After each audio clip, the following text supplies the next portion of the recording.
अब है हमारा एरोमेटिक एमाइंस। एरोमेटिक एमाइंस हमारा जो सेकंड पार्ट है, सेम उसी यूनिट 2 में फिनॉल्स के बाद हमें पढ़ना है। तो एरोमेटिक एमाइंस हमारा ऑर्गेनिक कंपाउंड है। एमाइन से समझ जाओ यहाँ पे क्या अमोनिया ग्रुप ऐड हो जाने वाला है, या आप ऐसे समझो अमोनिया ग्रुप हमारा NH3 ऐड होगा, जिसमें हमारा एक या एक से ज्यादा हाइड्रोजन एटम रिप्लेस होगा एरोमेटिक रिंग में। आपका जैसे बेंजीन रिंग है या आपका नेफ्थलीन रिंग है, तो नॉट नेफ्थलीन रिंग बट आपका बेंजीन है या फिर नेफ्थलीन का स्ट्रक्चर है, तो उस पर क्या होगा, सिर्फ आपका अटैचमेंट होगा, या फिर एक तरीके से आप ऐसे मान के चलो हाइड्रोजन एटम का रिप्लेसमेंट हो जाएगा। वो किससे रिप्लेस होगा, अमोनिया से रिप्लेस होगा, ठीक है, नाइट्रोजन ग्रुप से रिप्लेस होगा। देन आपका एक जनरल फॉर्मूला जो होता है, आपकी एरोमेटिक रिंग है, एरोमेटिक रिंग में सिर्फ NH2 का एडिशन होना है। अब ये जो है ये AR रिप्रेजेंट करेगा आपका एरोमेटिक रिंग, NH2 रिप्रेजेंट करेगा आपके अमाइंस के बारे में, तो उसका अटैचमेंट। देन आपका क्या बनता है, एरोमेटिक अमाइंस बनते हैं। अब इसको नंबर ऑफ एरोमेटिक ग्रुप के बेसिस पर करते हैं कि आपका जो एरोमेटिक ग्रुप्स हैं वो कितने हैं। 1 एरोमेटिक है तो प्राइमरी में आएगा, 2 एरोमेटिक्स ग्रुप है तो सेकेंडरी में आता है, टर्शरी 3 एरोमेटिक्स रिंग है तो टर्शरी में चला जाएगा। बस इसमें हमें क्या याद रखना है, इसमें आपका नाइट्रोजन का एडिशन रहेगा। आपको याद रखना है कि यहाँ नाइट्रोजन है, नाइट्रोजन हमारे एरोमेटिक ग्रुप से अटैच हुई है। तो ये क्लासिफिकेशन हो गया based on the number of aromatic ring. अब देन आपका सेकेंड क्लासिफिकेशन है based on the substitution on the aromatic ring. अब सब्स्टिट्यूएंट्स के बेसिस पर क्या होता है, वहां पे रिंग पे किसी चीज का सब्स्टिट्यूएंट हो गया, आपका 1 सब्स्टिट्यूएंट हुआ तो मोनो आ जाएगा, डाई में 2 सब्स्टिट्यूएंट्स आते हैं, पॉली में मल्टीपल सब्स्टिट्यूएंट्स होते हैं आपके रिंग पर। करेक्ट, ये हो गया on the basis of the substituents कि एरोमेटिक रिंग पे कितने सब्स्टिट्यूएंट्स या सब्स्टिट्यूशन होने वाले हैं। अब डाई मैन्युफैक्चरिंग होनी है, तो डाई मैन्युफैक्चरिंग के टाइम पर हमारा जो एरोमेटिक अमाइन है वो एज अ इंटरमीडिएट की तरह यूज किया जाता है जब भी कभी हमें एजो डाई प्रोडक्शन करना हो।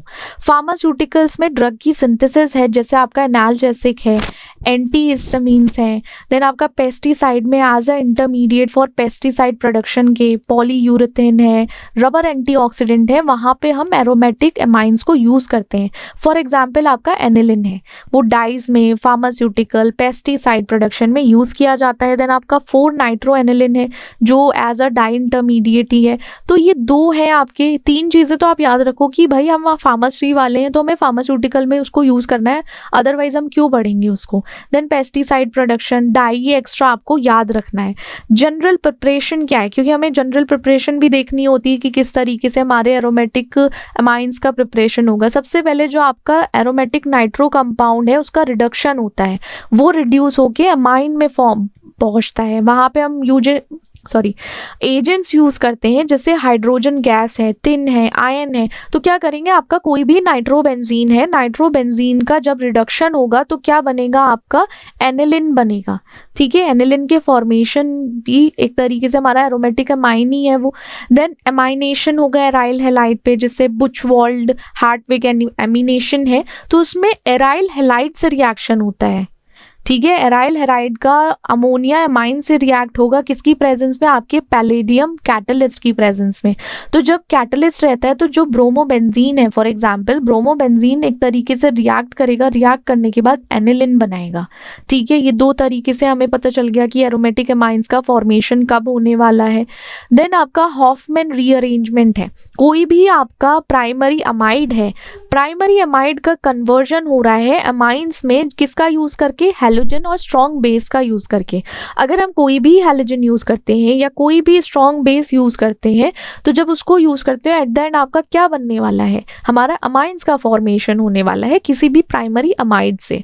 जैसे पी टॉलमाइड है तो उसका क्या बनेगा, पी टॉलिडिन बनेगा। तो ये क्या हो गया आपका हॉफमैन रीएरेंजमेंट, हॉफमैन रीअरेंजमेंट। ओके, अब इंपॉर्टेंट रिएक्शंस हैं। अब इसमें क्या होगा, आपका एरोमेटिक रिंग, या आप ऐसे समझो नॉट रिंग, एरोमेटिक अमाइन जो है, जब अगर वो रिएक्ट करता है किसी भी एसिड से तो एट द एंड क्या बनाता है। तो यही रिएक्शन है कि अगर भाई जो हमें पता है, पहले हमने बना लिया, वो प्रिपरेशन में आ गया।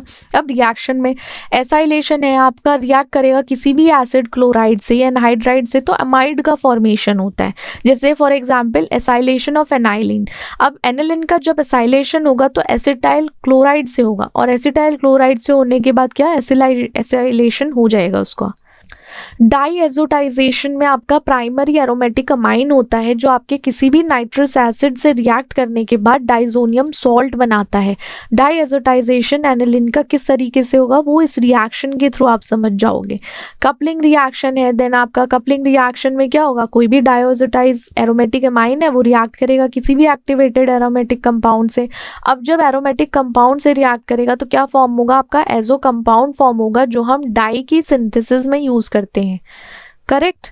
अब फिनॉल्स में हमने एसिडिटी देखी थी, अब सेम बेसिसिटी होती है अमाइन में।